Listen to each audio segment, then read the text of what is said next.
Hi, this is Akshat, And this is Shirin. and we are here from ESL IIT Guwahati with a very cool guest today with us. Shirin, can you please introduce the guest? Yeah, so we are here with Mr. Bruce Schwack, the Chief Communication Officer and one of the core team members of Netmeds, India's leading online medical store. And what's amazing about this podcast episode is that we are not only going to talk about his journey about finding Netmeds and making it the biggest online pharmacy, but also about how marketing plays a crucial role in any business. Welcome, Bruce. It's good to have you today. It's great to be here. This has just been a fantastic trip from the time we landed yesterday. We have been all over Assam. We went out to Kaziranga. We came back and we discovered this incredible campus. And even better, the people have been so warm and welcoming and fun. We know that you have been involved in marketing for almost all of your life.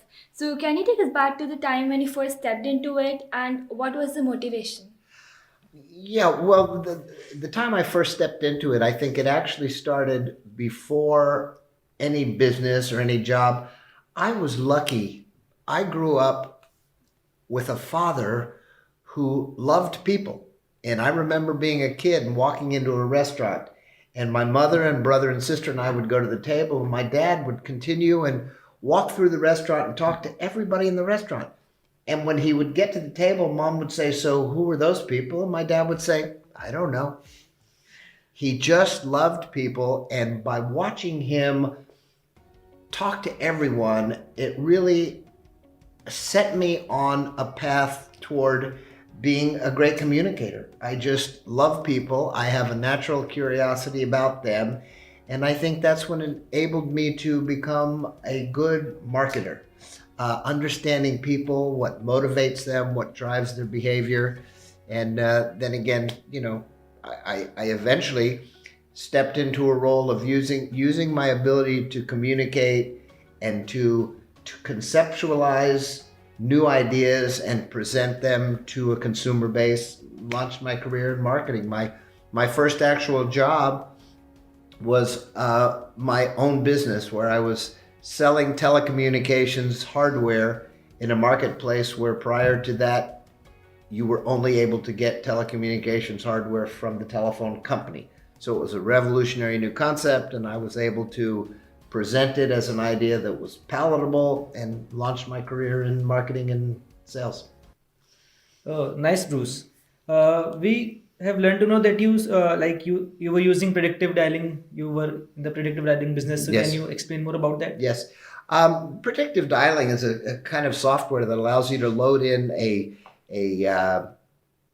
database of telephone numbers and to reach out and call hundreds of numbers in minutes and connect those people on the other end to an agent waiting to receive the call. So we had created a predictive dialing software, branded it, sold it all across Canada, and then realized that the business was going to move to India. So I took myself to India. What was the motive behind changing countries, first to Canada and then to India? The motivation for the industry itself to change was an economic motivation. And if you read Thomas Friedman's book called The World is Flat, it talks about the fact that people are no longer held captive by their geographic boundaries. Because of bandwidth and connectivity, people in India can perform voice and BPO services for people anywhere. So if you can imagine that a BPO, a customer service agent doing voice, would cost $32 in America per hour, and then $12 in Canada per hour. And then eventually we moved the whole business from Canada to India and reduced the price to, at the time in 2000, we were paying an Indian call center agent about $3 an hour, which was, 10 times less than what we were paying in America. Nice. In 2000, you met Pradeep Dadha, which proved out to be a turning point of your life. Very much so. Very much so. And again, Pradeep Dadha, I had been building these call centers all over India. and had created a reputation for the brand and myself. And Pradeep had just finished a stint. His first job out of Loyola. Oh, excuse me. His first job out of Loyola was with Reliance, where he worked for 2 years. And he decided that he wanted to go into the third-party BPO and call center space. So he actually came to Florida and found me in Florida, met with me there, and we struck a deal for me to come back to Chennai and consult to him, and that the consultancy became a partnership, became the foundation of a global marketing company, and eventually he asked me to be the one of the core members of the Netmeds team when we launched in 2015. You must have faced a lot of challenges at the beginning of the Netmeds. How did you and your team dealt with them? We dealt with them by agreeing not to be beaten down by them. And again, the challenges were so many. We have faced a continuous regulatory challenge. Nobody was sure if it was really legal to sell pharmaceuticals or medicine online, but we eventually prevailed, although the regulations are yet to be finalized and publicized. It's pretty much a certainty now that it will be going forward with the full consent of the regulators.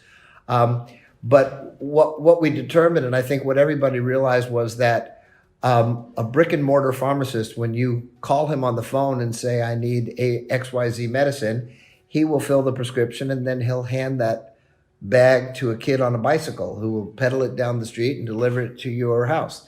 What we're doing is not much different. We receive the information. A pharmacist, one of our many pharmacists, reads the prescription, fills the prescription, and then instead of a kid on a bicycle, we give it to a courier who puts on an airplane and flies it from Chennai to Jaipur. Wow. And one other challenge that most of you aren't aware of, but we launched the company in June of 2015. In December of 2015, Chennai was hit with a 100-year flood. The entire city was underwater for 3 weeks. All of our deliveries stopped. And what you realize then is that tragedy is very localized. So the guy in Delhi who bought his medicine and is expecting it, he doesn't really care if there was a flood in Chennai. It means nothing to him. And it was really impacting to look outside and see, homes flooded, the entire first floor underwater. Acquired a company called Kiwi Health, which is a diagnostic and management platform for doctors. And they are fleshing out our diagnostic division so that we're now offering, in addition to medicines and healthcare products, supplements, we offer consultation, we offer diagnostics, and we offer a full range of healthcare, all from the Netmeds platform. With the advent of many more online pharmacies, how does Netmeds continue to survive and beat all of them and be at the top of the market? To be at the top of any market, especially an emerging one where your competitors are raising and spending lots of money on marketing, you have to spend money.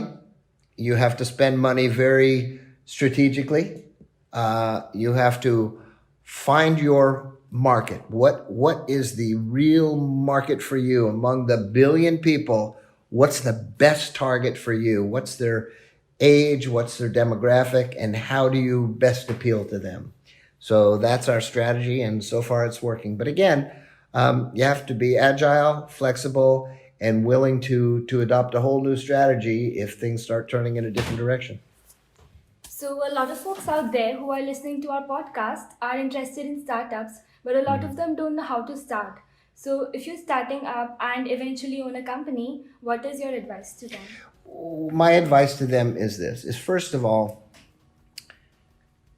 get and make sure that the money you raise comes from more than your family and friends, because your family and friends are not the best arbiters of what a great business is. So make sure that you raise money from some very picky VCs that will confirm to you, if they fund you, that your idea is innovative, it's great, and there's a market for it. So you believe that funding is better than bootstrapping? Well, bootstrapping is great if you're a millionaire. Oh, But if you've got a real idea and you're going after a pan-India marketplace, unless you come from a very rich family, you can't bootstrap. The majority of us are all going to be working people who come from working class parents who did their best to put them through school, but they don't have crores and crores of rupees in the bank. true. Bootstrapping requires that. So it's far better to take some people whose business is funding great potential businesses and get them to put up the money. Again, too, even bootstrapping, you are not a good arbiter of whether or not your idea is great, even if you have the money to bootstrap it. There are plenty of bootstrap disasters, and there's one going on right now in my business, in our genre. There's a bootstrap disaster about to be. But generally speaking, real businesses get funded by real venture capital funds. What are your ambitions and plans for the future? I am looking forward to waking up tomorrow. That would be a really great thing to happen. Beyond that, I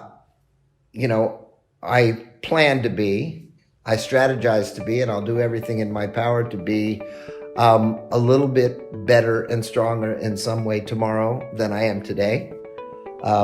If I go to the gym, I will try to push a little more weight than I did the day before. If I write something creatively, I'll try to bang out a page or two more than I did the day before. And as far as a long-term strategy, maybe this little story will give you an idea. I recently had some implants, some teeth implanted. And the surgeon was telling me, well, the reason these are so expensive is that the posts are titanium. And he said, but I can tell you this, it's not a very nice thing to say, but they're so durable, you'll probably take them to your grave. And I said, well, actually, probably not. I intend to be in Chennai, and the Chennai grave diggers, they would never leave titanium in my mouth. So my plan's long range. I intend to be in India for as long as I possibly can keep breathing.